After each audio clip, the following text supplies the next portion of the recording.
So let's talk a bit about the history. History of personality diversity, the four-quadrant model. I will start with something I wrote down for your practitioners yesterday. Personality styles and recognizing the way we do today is a little bit like serving old wine in new bottles. If you go back in history, the Chinese about 4,000 years ago were the first people apparently to recognize that there were four basic personality styles, which they just classified as earth, wind, fire, and water. If you go through a little bit of the history, Hippocrates, the Greek physician, and now you're talking 460 BC, he actually related the different personality styles through fluids, through the body fluids.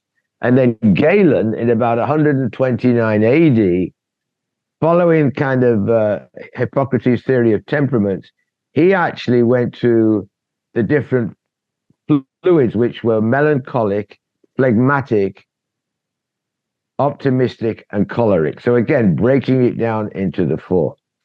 Fast forward to the 1920s, and a lot of people who will tell you, like the father of psychology, was a guy called Carl Gustav Jung. Mm. And he came up with the four archetypes as Apollo, trickster, wise old man, and wise old woman, and wounded healer. Why he went to those, I'm not quite sure. But again, and he actually wrote a book about it. I won't try and pronounce the German, but it's Psychological Types. That was written in 1921. And here's something that is really interesting.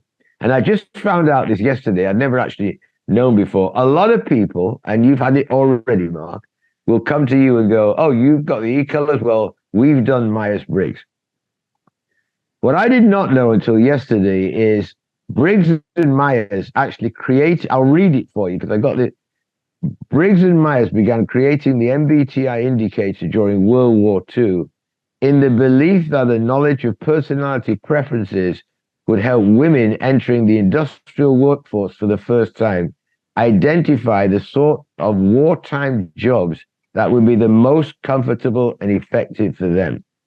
And this is really interesting because when we started Equilibria, we made a very conscious decision and do it several times a week. We do not consider the E-colors a profiling system to put people into a job, task, responsible situation, etc. We are who we are. We need to celebrate that. So, when people say, what's the difference between you and Myers-Briggs? There's your answer. And actually, they've been hammered sometimes over the years because of that, because there are companies today who will do somebody's, find out their personality and either hire them or not. That's not what we're about.